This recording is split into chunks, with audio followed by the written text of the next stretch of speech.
मैं यहाँ पर संविधान की अच्छाइयाँ गिनाने नहीं जाऊंगा, क्योंकि मुझे लगता है कि संविधान कितना भी अच्छा क्यों ना हो, वो अंततः बुरा साबित होगा अगर उसे इस्तेमाल में लाने वाले लोग बुरे होंगे।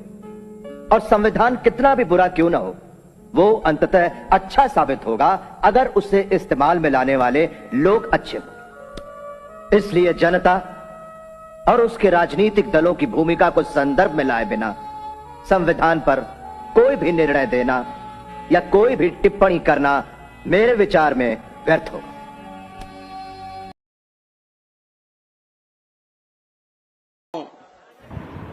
कि बाबा साहब भीमराव अंबेडकर जी की आज प्रतिमा लगा करके हम लोगों को उस विचारधारा से जोड़ करके हमारे सांसद और उनके साथियों ने बहुत बड़ा काम किया है। क्योंकि बाबा साहब भीमराव अंबेडकर जी का अगर इतिहास पढ़ते होंगे हम और आप, तो उनसे बड़ा स्कॉलर, उनसे बड़ा इकोनॉमिस्ट, उनसे बड़ा सोशल रिफॉर्मर, समाज सुधारक, अर्थशास्त्री और अधिवक्ता और इतना जानकार कोई नहीं रहा। इसीलिए वो संविधान सभा के अध्यक्ष बने। ये नेताजी बात तो बहुत अच्छी कह रहे हैं, मगर शायद इनको मालूम नहीं है कि ये जिस पार्टी के नेता है उस पार्टी में कभी भी ये नहीं चला है दलितों के साथ कि इनका भी कुछ भला हो जाए। इन्होंने ओबीसी, बैकवर्ड, जो बाल समाज, जो अन्य कुशवाहा समाज, उन सभी का हक इन्होंने अपने यादव समाज को दिलाया है। क्योंकि इनकी सरकार ये चाहती है कि कोई भी न बढ़ पाए, यादव समाज ही बढ़ पाए। यादव समाज के पास ठेका भी गए, बहुत सारे काम करवाए यादव समाज ने। और इनको मालूम होगा कि जो इनके सांसद इटावा से बने हैं कि वो किसी के दरवाजे नहीं जाते हैं, न किसी गांव में जाते हैं, और इनके सांसद के पास कोई जाता तो फरियाद लेकर तो बहुत बुरी तरह से प्रताड़ित करते हैं और भगा देते हैं। इनके सांसद जब इनकी सरकार में मदन सिंह गौतम थे तो उनको भी पूरी तरह से इन्होंने दबाया और पूरी तरह से हड़काया, पार्टी में वापस बुलाया, फिर टिकट दिया, जीते, लेकिन उनको कोई भी कार्य करने के लिए उनको पूरी तरह से सक्षम नहीं होने दिया।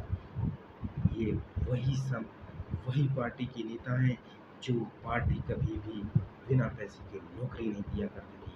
इनकी सरकार में पैसे लेकर चाहे लेखपाल बना हो, चाहे पुलिस वाला बना हो, चाहे जेई बना हो, चाहे कोई भी सरकारी विभाग में नौकरी लगी हो, इनके चाचा ने और इनकी भाइयों ने पैसे लिए, जो चाचेरे भाई हैं। और जब किसी की नौकरी नहीं लगी और पैसे मांगने गया तो इन्होंने पूरी तरह से उसको धमकाया, डराया। आपको मालूम नहीं होगा, ये कभी भी दलितों के साथ एक सदव्यवहार के साथ नहीं आए। इनको पता है कि अगर दलित वोट हमारे साथ जुड़ गया, जैसे अभी जुड़ गए, तो इनकी 30-35 सीट निकल गई हैं, 36 सीट, 35 सीट, और अब की बार अगर 50 के पार कर गए तो हम प्रधानमंत्री और गृह मंत्री के दावेदार बन जाएंगे, तो प्रधानमंत्री नहीं बन पाए। ये भूल गए हैं कि 2 जून 1995 की वो काली रात की पॉलिटिक्स हुई थी, जो दागदार मायावती के साथ के पिताजी ने गेस्ट हाउस कांड किया था।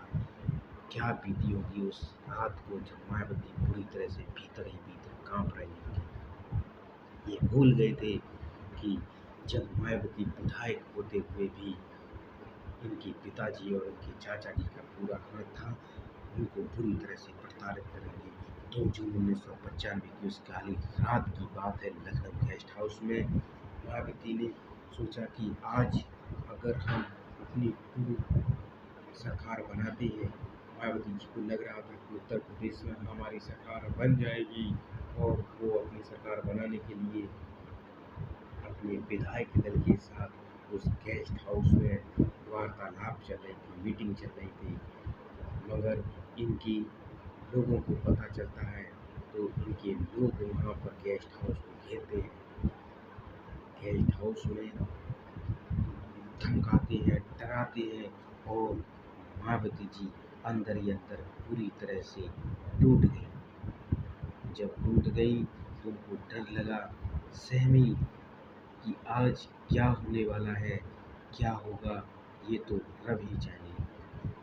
क्योंकि इनके लोगों ने पूरी तरह से गेस्ट हाउस को घेर लिया। मायावती जी बताती हैं कि जिस रूम में बैठे थे वो कुछ रूम बड़ा था और वहाँ पर अलवारी बेड इन्होंने इनके सहयोगी जो इनके साथ सच्चे लोग थे तो उन लोगों ने दरवाजे पर टेके, भीतर से लगाए, पूरी तरह से डर रही थी, भीतर भीतर कांप रही थी। इनके लोग उस दरवाजे पर बहुत जोर जोर से लाठी डंडे और धक्का मुक्की कर रहे थे कि दरवाज़ा किसी तरह से खुल जाए, मगर वो दरवाजे आपको पता होना चाहिए कि दरवाज़ा नहीं टूट पाया। जब इनके लोग पूरी तरह से 200 गेस्ट हाउस के अंदर प्रवेश कर गए तो बहुत बुरी तरह से इनके लोग वहाँ पर हमला कर रहे थे। बसपा सुप्रीम मायावती जी के साथ कोई भी अनहोनी हो जाती तो क्या होता उस रात। इनको लगता था कि अगर ये मायावती मुख्यमंत्री बन जाते तो मुलायम सिंह सरकार मुख्यमंत्री नहीं बन पाते, क्योंकि मुलायम सिंह के साथ इन्होंने समर्थन करने वाली थी और सरकार भी बनवाई थी। जब इन्होंने सरकार मुलायम सिंह के समर्थन में बनवाई तो मुलायम सिंह एक बार सोच लेते कि आखिर ऐसा क्यों हम कर रहे हैं, क्योंकि एक पल नहीं सोचा। जब लखनऊ के गेस्ट हाउस पर हमला करने वाले लोग धीरे धीरे 200 के करीब हो गए, 200 लोग पहुंच गए गेस्ट हाउस में, हमला करते जा रहे थे, बुरी बुरी तरह से धमका रहे थे, डरा रहे थे और मारने तक की बात बोल रहे थे। लेकिन वहाँ से मायावती जी को सुरक्षित पुलिसकर्मियों ने निकाला तो पुलिसकर्मी पहुँच गए। बीजेपी के वरिष्ठ नेता भी वहाँ मौजूद थे, जो कि लालजी टंडन और ब्रह्मदत्त द्विवेदी की बड़ी भूमिका बताई जाती है मायावती जी को बचाने में। ये मायावती जी के ऊपर बीजेपी और लालजी टंडन की बहुत बड़ी भूमिका रही बचाने में।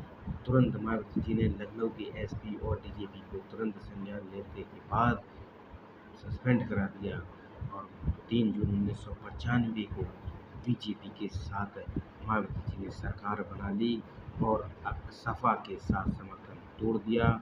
इसी बीच वहाँ पर मुलायम सिंह और बसपा में कभी भी समर्थन नहीं हुआ। जब